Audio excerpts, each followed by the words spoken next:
Well, good morning.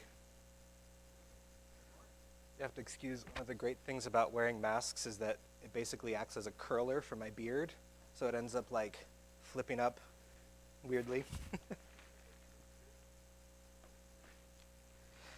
My name is Kenton. I'm here with my wonderful wife, Kayla, and we are so happy that we're able to be here. We were just talking with Eric about the Zoom meeting that we tried to do about a month and a half ago now, and the internet problems and the sound problems. Anyways, it's much better to be here in person, to be able to talk to you face to face, to get to meet you, and to kind of be introduced to this wonderful church. Before I get into the sermon for today, I want to talk a little bit about me. We'll have some time to talk, and you'll get to learn a little bit more about myself and my wife later this afternoon. But the Sparks Notes version is that I was born and raised in Southern California as a fourth-generation Adventist.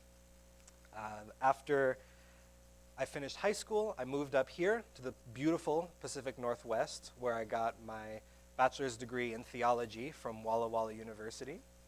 After that, I was hired by the Upper Columbia Conference and worked as an associate pastor in Yakima, Washington, which were 2 wonderful years that my wife and I absolutely loved. And then we were shipped off to snowy, wintry Michigan, where we have been for the last 2 weeks. 2 weeks, my goodness, 2 years. My wife finishes in 1 week with her master's in English. And I actually am going to be finishing in December. I have like 1 or 2 classes that I need to finish to get my master in divinity, so I'm looking forward to finishing that up.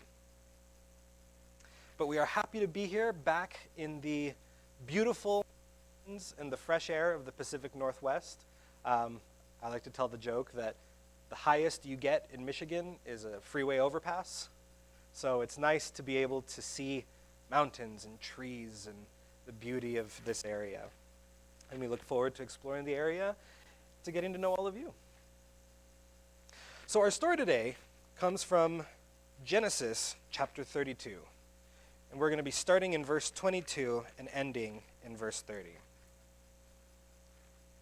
So Genesis 32, 22 until 30.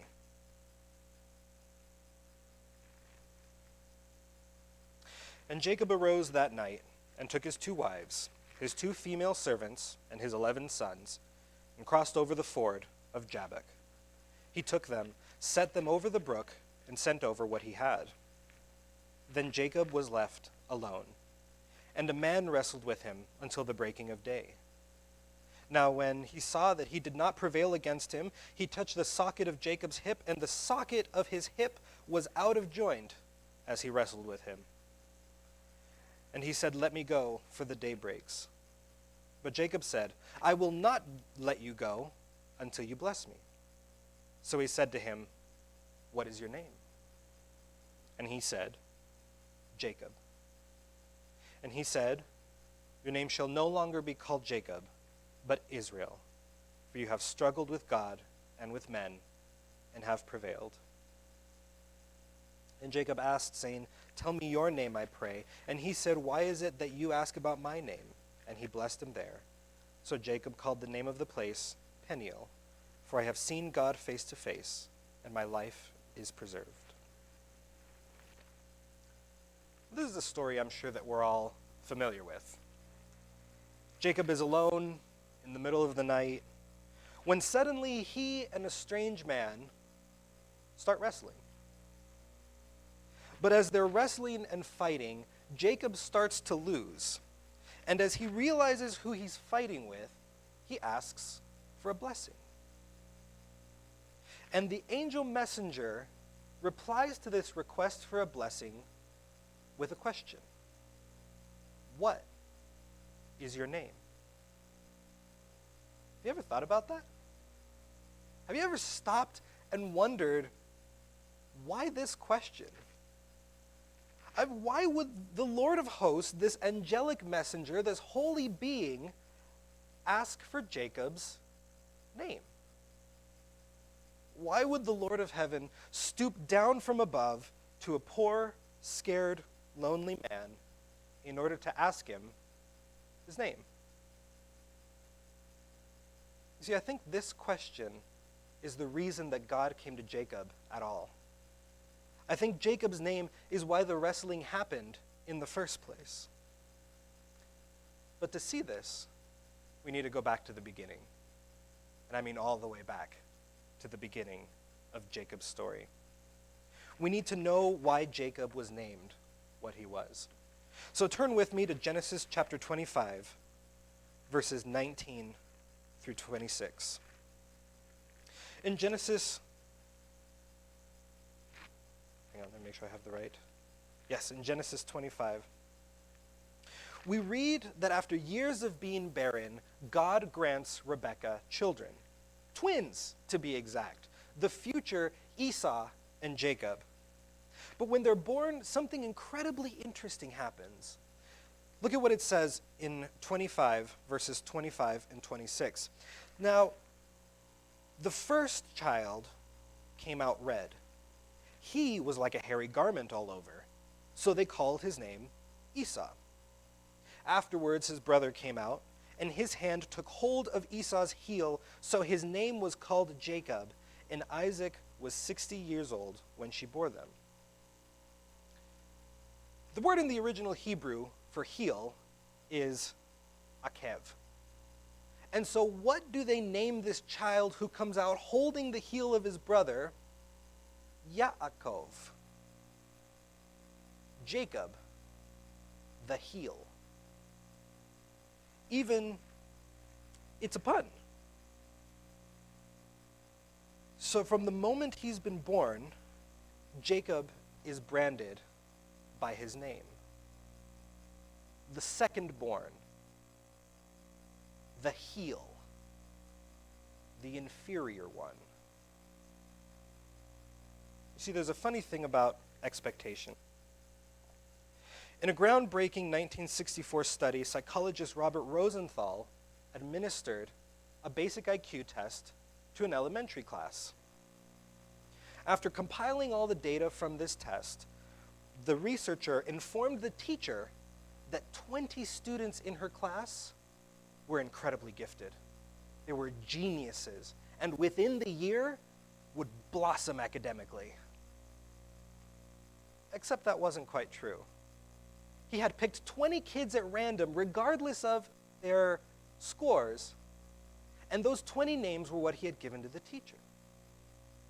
After 8 months, the entire class was administered another test.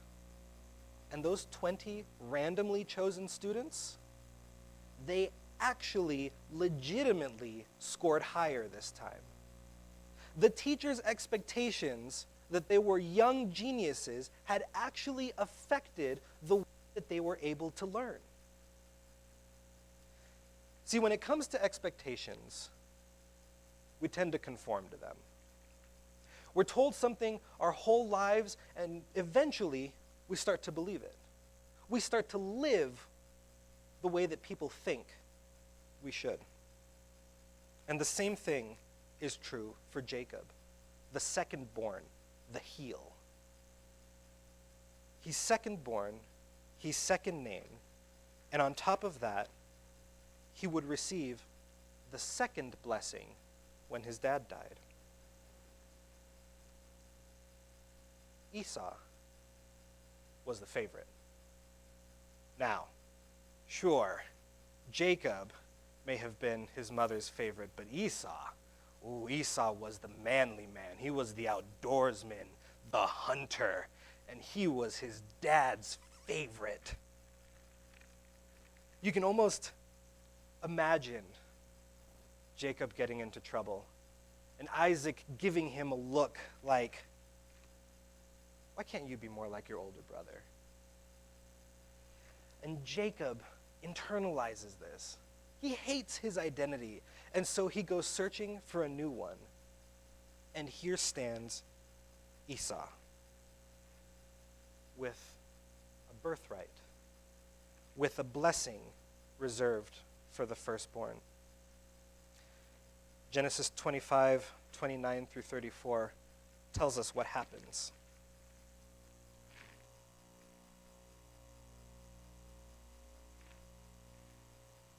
went to the wrong page. And once when Jacob was cooking in the field, and Esau came in from the field, and he was weary. And Esau said to Jacob, "Please feed me with that same red stew, for I am weary." Therefore the place was called Edom. But Jacob said, "Sell me your birthright as of this day." And Esau said, "Look, I am about to die. What good is this birthright to me?" And Jacob said, "Swear to me as of this day." So he swore to him and sold his birthright to Jacob. And Jacob gave Esau bread and stew of lentils, and he ate and drank, arose and went his way.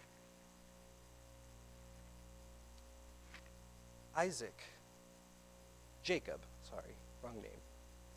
Jacob is so tired of his identity. He doesn't want to feel inferior anymore. He doesn't want to feel like he's the second born, receiving the second blessing. And so he goes in search of something new, a new identity, the birthright. And he takes it from Esau. Now, years later, Esau has forgotten all about that bowl of soup. But Jacob hasn't forgotten. And so Isaac, now old, blind, and on his deathbed, calls Esau in to give him that birthright blessing. We can read the whole story in Genesis 27. But before Isaac can bless his first son, his favorite son, he needs a meal. Apparently, you can't bless on an empty stomach. So Esau goes out to get some lunch cooking, and Jacob sees his chance. At his mother's urging, he goes out, covers himself in goat hair, maybe lowers his voice a little bit, make it a bit gruffer, manlier, and heads into Isaac with some food. It's interesting that Jacob knows what he's doing. In Genesis 27:12, it says that Jacob was worried because what if my father touches me? I would appear to be tricking him and would bring down a curse on myself rather than a blessing. That last bit, bringing down a curse instead of a blessing, keep that in mind. Now, Isaac may be old, but he knows that something is wrong. So he hears Jacob's voice, and in verse 18, he asks, "Who is it? Who are you? Tell me your name. Are you Esau, the firstborn, my favorite son?" See, this is the moment. Does Jacob admit his secondary status? Or does he take the place of Esau, the one whom he tried to pull back into the womb, the one who he bought the birthright from? And Jacob said to his father, "I am Esau, your firstborn. I have done as you told me. Sit up, eat some of my game, so that you may give me your..." But Isaac isn't satisfied. He asks again in verse 24, "Are you really my son, Esau?" This question, this moment, is the last time that Jacob will see his father again. This is the last moment that Jacob will see his mother. Jacob, who was assigned this second status at birth, now chooses a new identity. He may have the blessing. He may have taken Esau's blessing, but he has been given a new identity. Jacob, the deceiver. When Esau returns and hears that Jacob has taken his blessing, he becomes enraged. In verse 41, it says, Esau held a grudge against Jacob because of the blessing that his father had given him. He said to himself, "The days of mourning for my father are near. Then I will kill my brother Jacob." And now, 27 years later, Jacob hears word that Esau is coming to meet him. Almost 3 decades after he has stolen the birthright, since Esau has vowed to kill him. The last time the brothers did, Esau was leaving to go get his father some food. And when Esau returned, his brother and the blessing were gone. Esau was so angry. And now, Jacob is afraid that he's going to die. Scripture says that when Jacob learned that Esau was coming to meet him, he immediately split his camps into 2 parts. In chapter 32, verse 8, Jacob reasons this: "If Esau comes to the one company and attacks it, then the other company which is left will escape." These are the words of a man in terror. Absolute, bone-chilling fear. He's literally planning on not only his own death, but on the death of all that he holds dear. The massacre of his entire family. He figures if he can at least plan for this, come up with some contingency, then maybe it won't be so bad. Maybe half of his family will survive. But do you see what Jacob doesn't do? He doesn't seek God. He doesn't ask what God would have him do. Jacob is planning on his own will, ideas, his own name. And restless, unsure, and afraid in the middle of the night, Jacob has had enough. He has got to do something. And according to Genesis 32:22, he wakes up his wives, his kids, his servants, and he sends them across the river. He sends them ahead of him, and he is left alone in the night. He's left in the quiet, in the stillness, with nothing but his own thoughts. Nothing but the voices in his head to keep him company. And those voices come. Voices reminding him of his inferiority. Voices reminding him of his deception, reminding him that now he is going to lose everything that he has ever loved, reminding him of his name, Jacob the heel. The Bible doesn't say how the wrestling started. It doesn't mention if there was some back and forth between Jacob and this strange man. But when Jacob realizes what's happening, there's a strange man going head to head with him. Ellen White writes of this scene that suddenly a strong hand was laid upon him. He thought that it was an enemy seeking his life, and he endeavored to wrest himself from the grasp of the assailant. In the darkness, the two struggled for the mastery. Not a word was spoken, but Jacob put forth all his strength and did not relax his efforts for a moment. They wrestle all night long. And as daybreak approaches, the strange man is fed up. He touches Jacob's hip, popping it out of its socket, and that's when Jacob realizes that this is not an ordinary man. This is the angel of the Lord. This is God himself. And in a moment of desperation, Jacob hangs on. He can't rely on his own power anymore. He can't use his deceptions, his skills, his plans. He needs this, and he asks this holy being for a blessing. A blessing? The blessing is something that Jacob should have already had. The birthright sold by his brother, poached by his mother, bestowed by his father. He already had the blessing. Or did he? The angel doesn't respond to this request with the blessing that Jacob so desperately seeks. Instead, the angel asks him a question. What is your name?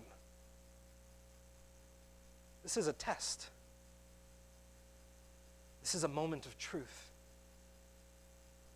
It's a chance for Jacob to be blessed for who he really is and not who he's pretending to be. Years earlier, when his father Isaac asked for the name of the son he was blessing, Jacob had hid his identity. He had hid who he was. He took on the identity of the favorite son, Esau. But when the angel of the Lord asks for his name, he answers with his identity. Jacob, the heel.